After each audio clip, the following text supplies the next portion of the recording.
It was a quiet evening in Rome when the rumors started to spread.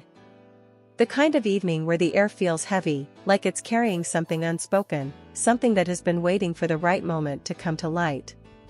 Yaman was seated alone at a small table in the corner of a dimly lit restaurant, his phone face down on the table as if he didn't want to see any new messages. His eyes, however, told a different story. There was a tension there, a restlessness that had nothing to do with the plate of untouched food in front of him. He was thinking about something, or rather, someone. For years, there had been whispers. Fans had speculated, tabloids had guessed, but the truth remained locked away, hidden behind his carefully constructed public image. It wasn't about a scandal, or a fight, or some shocking betrayal, at least, not in the way most people would think. This was something far more personal, something he had never spoken about, even to those closest to him. It all went back to a single moment. A day that seemed ordinary on the surface but would change the course of his life. He had been filming in Istanbul, surrounded by cameras, crew members, and the usual chaos of production. She was there too, Demet Özdemir, standing just a few feet away, laughing at something one of the crew had said. Their eyes met for a fraction of a second, and in that instant, something passed between them. It wasn't love at first sight, at least, not in the fairy tale sense, but it was something undeniable. From that day on, every interaction between them carried an invisible weight, a pull neither of them could fully explain. But here's what no one knew, hidden in all those months of filming, all those press events, all those interviews where they smiled side by side, there was a single gesture, a single act that Can kept entirely to himself. He never posted about it, never told the press, never even hinted at it in private conversations. It was a gift. But not in the way people imagine. This wasn't wrapped in paper or tied with a ribbon. It was something he created with his own hands, something that carried a piece of his soul, and he made it for one person only, Demet. The strange thing was, she never knew it existed. He had intended to give it to her on a particular night, a night he thought would be perfect. But life has a cruel way of rewriting our plans. That night never went the way he imagined. There was a misunderstanding, small at first, but enough to make him stop in his tracks. The gift stayed with him, tucked away, hidden in a drawer in his apartment. Years passed. He moved from one project to another, from Istanbul to Italy, from TV dramas to international fame. The gift remained untouched, almost like a frozen memory, a reminder of something that might have been. Now, sitting in that Roman restaurant, the weight of that secret felt heavier than ever. Maybe it was the quiet. Maybe it was the way the light hit the glass of wine in front of him. Or maybe it was the message he had received just hours earlier, one from an old friend in Istanbul, telling him that Demet was in town for just a few days. He hadn't seen her in years, hadn't spoken to her beyond polite hellos in public. But now, with the possibility of crossing paths again, the thought of that gift, that silent token of what he once felt, was impossible to ignore. And for the first time, he began to wonder, was it finally time to tell her? To tell the world? Or would some secrets be better left where they belong, in the past? That night, Ken didn't go home right away. He wandered through the streets of Rome, his hands shoved deep in his coat pockets, his mind running in circles.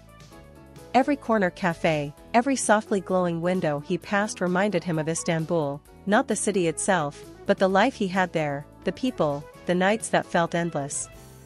And, most of all, her. Demet had a way of lingering in his thoughts without trying, like a song you can't get out of your head. He remembered the night he first started working on the gift. It was late, past midnight, and he had just come back from a long day on set.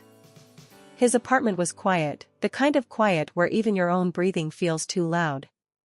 He poured himself a glass of tea, sat at the desk in his small study, and opened a drawer where he kept scraps of paper, photographs, and small personal items that meant something only to him. That's when he found it, the idea.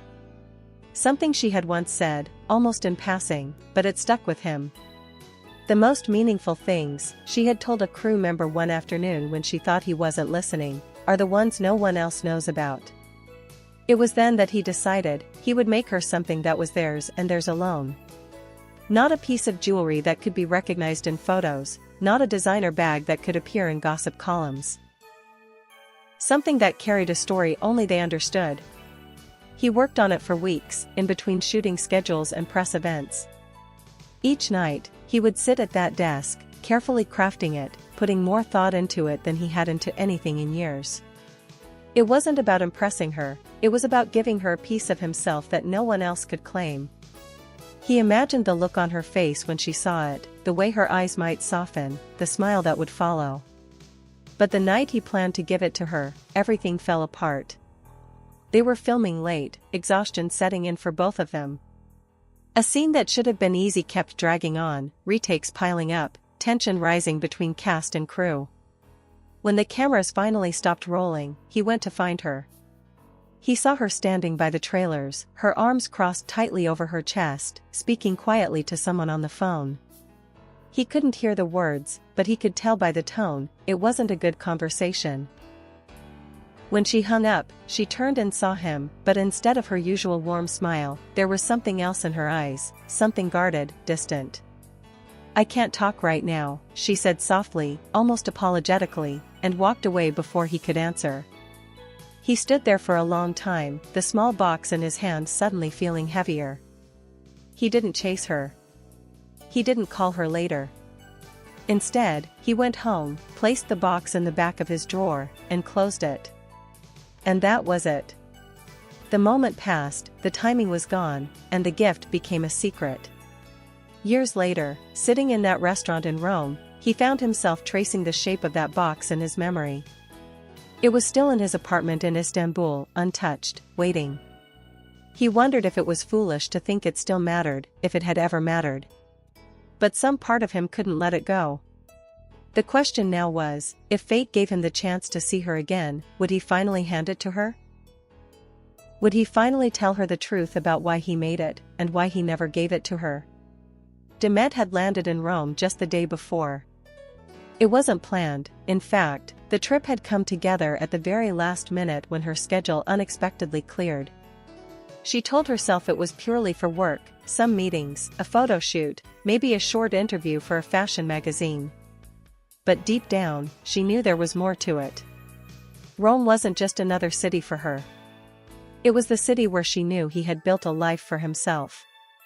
She hadn't seen Ken in years, not properly. There had been those accidental run-ins at industry events, polite nods from across the room, fleeting smiles in front of cameras. But every time, there was something unsaid lingering between them, a tension that neither seemed willing to break. She told herself it was better that way, that the past should stay in the past. But on her first night in Rome, something strange happened. She was sitting in the hotel lounge, sipping on a cappuccino, when an old mutual friend spotted her. After a few minutes of catching up, he leaned in and said, almost conspiratorially, "You know he's here too, right? Just across town." Her heart skipped, though she tried not to show it. "I didn't know," she replied, her voice calm but her mind racing. That night in her hotel room, she lay awake for hours, staring at the ceiling, wondering if fate was trying to tell her something. And then, like an unwelcome memory, a fragment of the past returned, the night she had walked away from him near the trailers. She could still see the look on his face, the way he had been about to say something before she cut him off. She hadn't meant to be cold, but that phone call had left her shaken, and she simply couldn't face anyone in that moment. She had always wondered what he had been about to say. Or give. She remembered his hand partially hidden behind his back, as if holding something. But in the years that followed, she never asked. She assumed it was nothing, or maybe she just didn't want to know. Now, sitting in a foreign city with the knowledge that he was only a few streets away, the thought gnawed at her. She wasn't sure if she wanted to see him, but she knew that if she did, she would have to ask. Even if the answer came too late. The next morning, she stepped out into the crisp Roman air, her scarf wrapped tightly around her neck. She wandered through the streets without a clear destination, almost hoping she might just bump into him by accident. And then, as she turned a corner, she saw him. Standing outside a small cafe, his hands in his pockets, looking lost in thought. For a moment, she froze.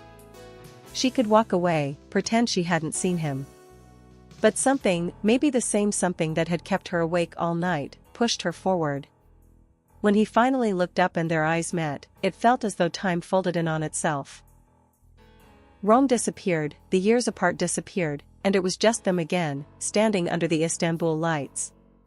She didn't say hello right away.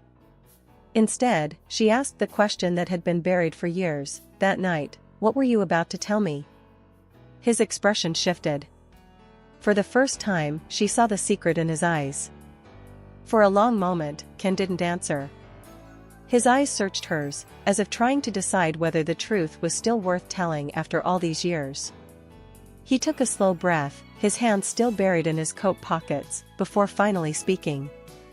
"That night," he began, his voice low but steady, "I was going to give you something. Something I made for you. But you walked away before I could." Demet's brow furrowed. "A gift?" she asked softly. He gave a faint smile. "Not just a gift.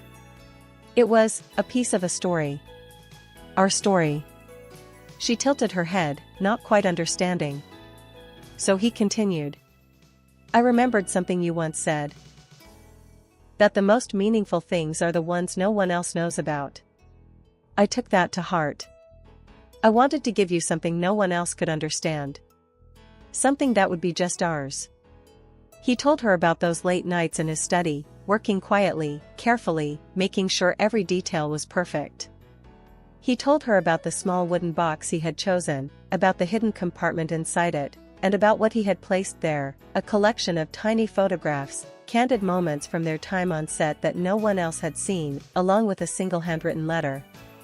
Demet's eyes softened. "What did the letter say?" she asked. For a moment, Ken hesitated. "It said that I didn't know where life would take us, but no matter what, I'd always be grateful for meeting you. That you changed the way I looked at love, and at myself. And that I thought maybe, someday, we'd find our way back to each other." She swallowed hard, her breath catching. "And you kept it all this time?" He nodded. "It's still in my apartment in Istanbul. Untouched." There was a long silence between them, the sound of passing cars and distant voices filling the space. Finally, Demet stepped a little closer. "Why didn't you ever send it?" His eyes met hers. "Because sometimes, when the moment passes, you think it's gone forever. And I didn't want to give you something that belonged to a moment we'd already lost." She looked down, her voice barely above a whisper. "Maybe it's not lost." For the first time in years, he felt the weight on his chest lift, if only slightly. There were still unanswered questions, still years of silence between them, but in that moment, standing on a quiet street in Rome, something shifted. They didn't make grand promises. They didn't rush to rewrite the past. Instead, they walked together down the cobblestone street, talking softly, like two people who knew that some secrets weren't meant to stay hidden forever. And somewhere in the back of his mind, Ken knew that when he returned to Istanbul, he would open that drawer. And maybe, just maybe, the gift wouldn't stay in the dark any longer.